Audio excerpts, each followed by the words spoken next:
ಗಾಯಕಿ ಸಂಗೀತ ಕಟ್ಟಿ ಅವರು ಎಸ್.ಎಲ್. ಭೈರಪ್ಪ ಅವರ ಬಗ್ಗೆ ಮಾತನಾಡಿದ್ದಾರೆ. ಏನು ಮಾತನಾಡಿದ್ದಾರೆ ನೋಡೋಣ.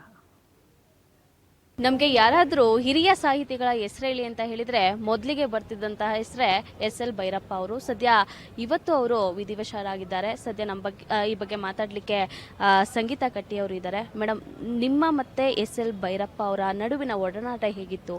ಯಾವೆಲ್ಲ ನೆನಪುಗಳನ್ನು ನೀವು ಮರುಕಳಿಸ್ಬೋದು? ನಾನು ಭೈರಪ್ಪನವರ ಅಭಿಮಾನಿ, ಕಟ್ಟ ಅಭಿಮಾನಿ. ನನ್ನ ಸ್ಟೂಡೆಂಟ್ ಡೇಸಿಂದನೂ ಕರ್ನಾಟಕ ಕಾಲೇಜ್, ಕರ್ನಾಟಕ ಯೂನಿವರ್ಸಿಟಿ ಧಾರವಾಡದಿಂದನೂ ಅವರ ಅಭಿಮಾನಿ. ಸಾಕಷ್ಟು ಸರ್ತಿ ಅವರು ಅಲ್ಲಿ ಯೂನಿವರ್ಸಿಟಿ ಗೆಸ್ಟ್ ಆಗಿ ಆ ಭಾಗಕ್ಕೆಲ್ಲ ಬಂದಾಗ ನಾವು ಅವರ ಲೆಕ್ಚರ್ ಕೇಳೋದಕ್ಕೆ, ಅವರು ಇಂಟ್ರ್ಯಾಕ್ಷನ್ಸ್ ಅಂದರೆ ಪ್ರೊಫೆಸರ್ಸ್ ಜೊತೆ, ಕನ್ನಡ ಪ್ರೊಫೆಸರ್ಸ್ ಇರ್ಬೋದು, ಲಿಟ್ರೇಚರ್, ಹಿಂದಿ, ಇಂಗ್ಲೀಷ್ ಪ್ರೊಫೆಸರ್ ಜೊತೆ. ಸೊ ಅವ್ರು ಎಷ್ಟು ನಾಲೆಜಬಲ್ ಇದ್ದರು ಅಂದರೆ ಅವರಿಗೆ sky was the limit. Kannada ಸಾಹಿತ್ಯ ಅವರು ಅಂಥ ದೊಡ್ಡ ಕೊಡುಗೆಯನ್ನು ಕೊಟ್ಟಿದ್ದಾರೆ. ಆದರೆ ಸಂಗೀತದ ಬಗ್ಗೆ, ಸಾಹಿತ್ಯದ ಬಗ್ಗೆ, ಲಿಟ್ರೇಚರ್ ಬಗ್ಗೆ, ಎಲ್ಲ ಇದ್ರ ಬಗ್ಗೆ ಅವ್ರಿಗೆ ಹಿಡಿತಾ ಇತ್ತು. ಸೊ ಹಿಂಗಾಗಿ ಆ ರೀತಿ ಪರ್ಸ್ನಾಲಿಟಿನ ನಾವು ನೋಡಿ ಓದಿ ಬೆಳೆದ್ವಲ್ಲ. ಸೊ ಹೀಗಾಗಿ ಕಟ್ಟ ಅಭಿಮಾನಿ ನಾವು. ಅವ್ರು ಸಿಕ್ಕಂಥ ಸಂದರ್ಭದಲ್ಲಿ ಅವರ ಕಾದಂಬರಿಗಳ ಬಗ್ಗೆ, ಅದ್ರ ಬಗ್ಗೆ ಚರ್ಚೆ ಮಾಡ್ತಾ ಇದ್ರು? ಇಲ್ಲ, ಅವ್ರ ಸಂಗೀತದ ಬಗ್ಗೆ ಚರ್ಚೆ ಮಾಡೋರು ಜಾಸ್ತಿ. ಕಾದಂಬರಿಗಳ ಬಗ್ಗೆ ಏನಾರು ಹೇಳಲಿಕ್ಕೆ ಹೋದ್ರು ಅಲ್ಲ, ತಿರ್ಗಾದ ಮತ್ತೆ ಸಂಗೀತಕ್ಕೆ ತೊಗೊಂಬರೋರು. ಯಾಕಂದ್ರೆ ನನ್ನ ಸಂಗೀತ ಕೇಳಿದ್ದು ಅವರಿಗೆ ನೀನು ಅದರಲ್ಲಿ ಸೀರಿಯಸ್ಲಿ ಮುಂದುವರಿಬೇಕು. ಹಿಂದೂಸ್ತಾನಿ ಸಂಗೀತ, ಬೇಂದ್ರೆ ಸಂಗೀತ ಇವೆರಡನ್ನೂ ಹಾಡೋರು ಯಾರೂ ಇರಲ್ಲ ಮುಂದೆ. ಇದಿದೆ, ನಿನಗೆ ದೇವರ ವರ ಇದೆ. ಸೊ ಅದನ್ನೇ ನೀನು ಕಾನ್ಸಂಟ್ರೇಟ್, ಅದರಲ್ಲೇ ನೀನು ಫೋಕಸ್ ಮಾಡಿ ಅದರಲ್ಲೇ ಮುಂದುವರಿ ಅಂತ ಯಾವಾಗಲೂ ಹೇಳೋರು. ಬೇಂದ್ರೆ ಸಂಗೀತ, ಹಿಂದೂಸ್ತಾನಿ ಸಂಗೀತ. ಮೇಡಮ್, ಅವರ ಒಂದು ನೆನಪಿಗೆ ಒಂದು ಸಂಗೀತ ಆಡೋದಾದ್ರೆ?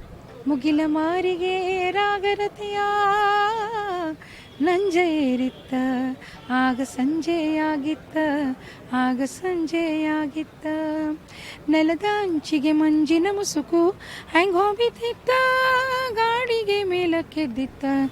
I think this was the song I sang. ಕೇಳಿ ನನಗೆ ಎದ್ದು ಹೋಗಕ್ಕೆ ಮನಸ್ಸಿಲ್ಲ, ಬಟ್ ನಾನು ಹೊರಡಲೇಬೇಕಾಗುತ್ತೆ, ಲೇಟ್ ಆಗುತ್ತೆ ಅಂತ ಹೋಗಿದ್ರು. ಅದಾದಮೇಲೆ ನನಗೆ ಬೆಳದಿಂಗಳ ಸಂಗೀತೋತ್ಸವಕ್ಕೆ ಬಂದು ಇಡೀ ಕಚೇರಿ ಕೇಳಿಬಿಟ್ಟು ಹೋಗಿದ್ರು ಜನ. ಇತ್ತೀಚೆಗೆ ಭೈರಪ್ಪ ಅವ್ರನ್ನ ಮೀಟ್ ಆಗಿದ್ರಾ?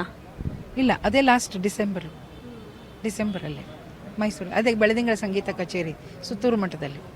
ಅವತ್ತೇ ಪೂರ್ತಿ ಕಚೇರಿ ಕೇಳಿ ಹೋಗಿದ್ದವರು.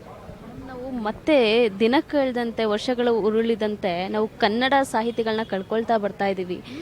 ಮತ್ತು ಕನ್ನಡ ಸಾಹಿತ್ಯದಲ್ಲಿ ಕನ್ನಡ ಸಾಹಿತ್ಯನ ಬರೆಯೋದಕ್ಕೂ ಕೂಡ ಯುವಕರು ಹುಟ್ಟಬೇಕಾಗಿದೆ. ಕರೆಕ್ಟಾಗಿ ಅಧ್ಯಯನ ಮಾಡಬೇಕು, ಇಂಥವ್ರದ್ದೆಲ್ಲ ಓದಬೇಕು. ಓದಿ ಅರ್ಥ ಆಗಲಿಲ್ಲ ಅಂದರೆ ಕೇಳಬೇಕು, ಮತ್ತೆ ಮತ್ತೆ ಓದಬೇಕು. ಕೇಳೋಕೆ ಯಾರೂ ಇರಲಿಲ್ಲ ಅಂದರೆ ಐ ಆಮ್ ಶ್ಯೂರ್ 1 ಬಿಟ್ಟು 2 ಬಿಟ್ಟು 3 ಬಿಟ್ಟು 4ನೇ ಸತಿ ಓದಿದ್ರೆ ಅದರ ತೆರಳು ಅರ್ಥ ಆಗೇ ಆಗುತ್ತೆ. ನಿಮಗೆ ಎಸ್.ಎಲ್. ಭೈರಪ್ಪ ಅವರ ಒಂದು ಕಾದಂಬರಿ ಇಷ್ಟ ಅನ್ನೋದಾದರೆ ಯಾವುದು?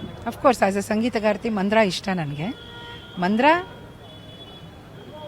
ಅದು ಒಬ್ಬ ಸಂಗೀತಗಾರನ ಕಥೆ ಅಷ್ಟೇ ಅಲ್ಲ, ಸಂಗೀತದ ಕಥೆ. ಅಂದರೆ ಆ ಸಂಗೀತದಲ್ಲಿ ಹಿಂದೂಸ್ತಾನಿ ಶಾಸ್ತ್ರೀಯ ಸಂಗೀತದ ಬಗ್ಗೆ ಒಂದೊಂದು ಪ್ಯಾರಾಗ್ರಾಫ್ ಬರೆದಿದ್ದಾರೆ. ಅಮೇಝಿಂಗ್. ಯಾವ ಸಂಗೀತಗಾರನೂ ಆ ಲೆವೆಲ್ಲಿಗೆ ನಾಲೆಜಬಲ್ ಇದ್ದಾನೋ ಇಲ್ಲೋ ಅಂತ ಅನುಮಾನ ಬರುತ್ತೆ.